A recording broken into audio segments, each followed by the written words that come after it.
দেখুন, কি হলে কি হবে সে তো এক্ষুনি বলা যাবে না। আগে তো পরীকে খুঁজে পাওয়া যাক, তারপর প্রমাণ দিতে হবে যে পরী বড় হয়ে গেছে। প্রমাণ দিলেই মাসি মানবে তো?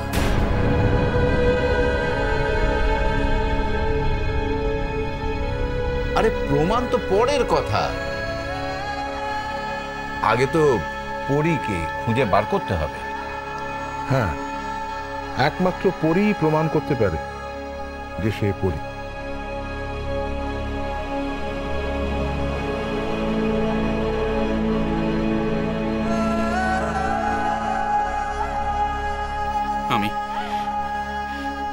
আমি খুঁজে বার করব। আমাকে একটু সময় দাও তুমি। আমি পরীকে খুঁজে বার করবই, প্রমাণ সমেত।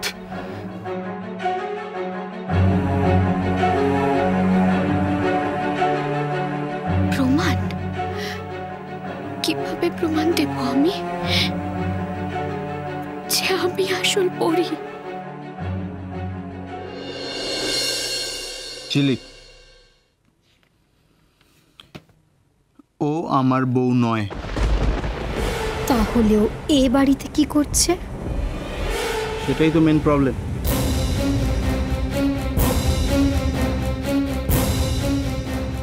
মা ওকে নিজের মেয়ের মতন ভালোবাসে। ও তাই বুঝি? তা এবার তো সব কথা মাকে আমাকেই বলতে হবে। এখন তো আমি এসে গেছি, নিজের মেয়ে কাছে থাকতে মেয়ের মতন কি দরকার? না বাবলি, তুই মাকে কিচ্ছু বলিস না। কেন বাবলি, তুই প্লিজ মাকে এখন কিচ্ছু বলতে যাস না। আমি তোকে পরে সবকিছু খুলে বলবো। ওকে, তুই তাহলে পরেই বলিস, আমি এখন তোকে বলছি। এখানে আসবার সময় বললি বাবলি লাহিড়ী দাদু ফোন করেছিল, মায়ের টাকা পয়সা নাকি সব নয় হচ্ছে। আমি যাই, তুই টেনশন করিস না, আমি সব আমাদের গুছিয়ে নিয়েই চলে আসব। ভাইয়া, এখানে আসার পর আমাদেরটা আমার হয়ে গেল। এখানে এসে নিজেরটাই গুছোতে শুরু করলি। তোকে এসব কথা কে বলেছে? যেই বল, মিথ্যে বলেছে বুঝি? হ্যাঁ, মিথ্যা বলেছে। আর আমি ভালো করেই বুঝতে পারছি যে তোকে এইসব কথা ফুলকি বলেছে। ও নাও লিসেন, ও তোকে যাই বলে থাকুক না কেন, ও যা বলেছে সব বানিয়ে বলেছে। তার মানে তুই স্বীকার করছিস যে ঝিলিক তোর বউ? বললাম তো না। ফুলকি তো আমায় এই কথাটাই বলেছে যে ঝিলিক তোর বউ না, ফুলকি তোর বউ। কিন্তু তোরা দুজনে মিলে বড় বউ সেজে মায়ের সম্পত্তি হাতাতে চাইছিস। তাহলে তো ফুলকি সত্যি কথাই বলেছে, এটা তো প্রমাণ হয়ে গেল, তাই না ভাইয়া? বাবলি, সেরকম কিছু নয়। দ্য থিং ইজ দ্যাট ভাইয়া, তুই না আমার ভাইয়া, এটুকু তুই এত টেনসড হয়ে গেলি? আরে বাবা, তুই তো তোর বোনকে ভালো করে চিনিস যে আমি কতটা লেকপুল করতে ভালোবাসি। তবে তুই যদি সেরকম কিছু প্ল্যান করেও থাকিস, বলে দি তুই কখনো সাকসেস হতে পারবি না। আমি যখন এসে গেছি, আমারটা আমি ঠিক গুছিয়ে নেব। ওকে, যাই, ঘুমোতে যাই।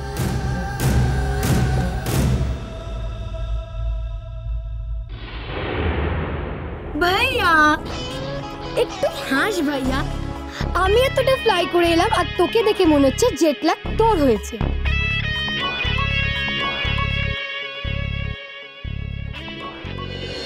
আমি পারবো না দীপু কাকা। তোকে পারতেই হবে। শুনলি না ডাক্তারবাবু কি বললেন? না, আমি কিছুতেই পারবো না, কিছুতেই প্রমাণ করতে পারবো না যে আমি পড়ি। কেন? ভয় দীপু কাকা। যদি মা আবার আমাকে ভুল বোঝে, যদি ভাবে যে আমি আবার পরি হওয়ার চেষ্টা করছি, মাঝে আরো কষ্ট পাবে দীপু কাকা। কষ্ট কি এখন কম পাচ্ছে ঝিলিক? আমাদের চেষ্টাটুকু তো করতে হবে নাকি? না দীপু কাকা, এত বড় ঝুঁকি আমি কিছুতেই নিতে পারবো না। তোর ইচ্ছে করে না যে তোর মা তোকে চিনতে পারুক? করে। তোর ইচ্ছে করে না তোর মা পরি বলে তোকে জড়িয়ে ধরুক? করে। তুই কি চাস নিজের পরিচয় বাঁচতে, নাকি চিরকাল মিসেস রায়চৌধুরীর মেয়ে হয়ে থাকতে চাস? সেই পরিচয় যে আমার আর থাকবে না দীপু কাকা, সেই পরিচয় যে আমার আর থাকবে না। ঝিলিক, ঝিলিক কি হয়েছে? দীপু কাকা, মনির নিজের মেয়ে মনির কাছে ফিরে এসেছে। ও যে আমার কাছ থেকে মনিকে কেড়ে নেবে দীপু কাকা। যেমন ভাবে ফুলকি মাকে কেড়ে নিয়েছে, তেমন ভাবে মনিকেও।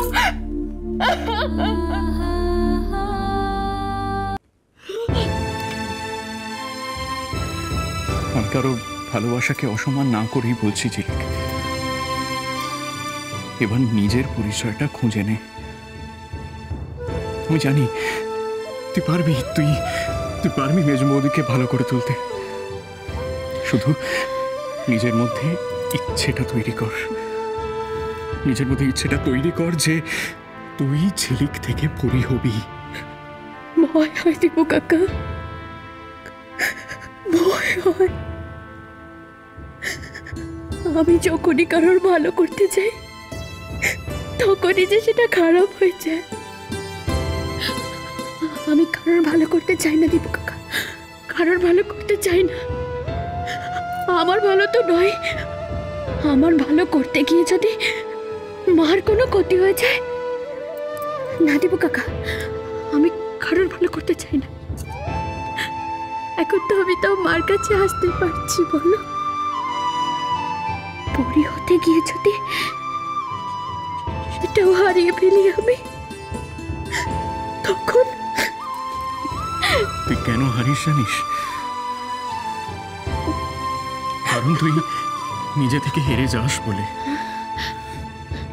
তুই কেন নিজে থেকে হারিস বলতো? কারণ তুই নিজে হেরে বাকিদেরকে জেতার খুশিটা দিবি বলে।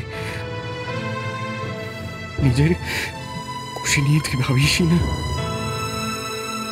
আয় আমার সঙ্গে। কোথায় যাব? আয় আয় দীপু কাকা, দীপু কাকা। দেখি, এই তো হয়ে গেছে। এবার চুল আঁচড়াবে।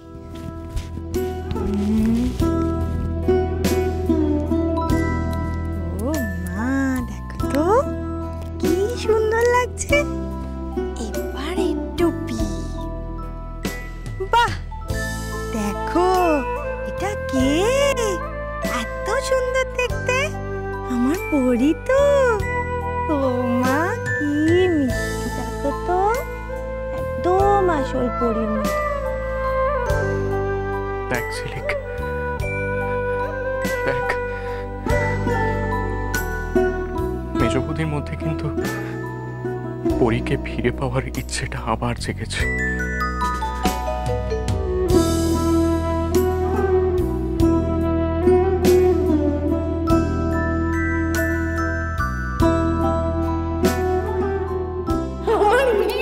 আমি গলা চিনতে পারবো না, বোকা কোথায়। দীপু কাকা, একবার বাড়ির ফোনটা এনে দেবে? ফোন? ফোন কি করবি? পরীক্ষা করে দেখবো। তোমায় ছাড়া ঘুম আসি না।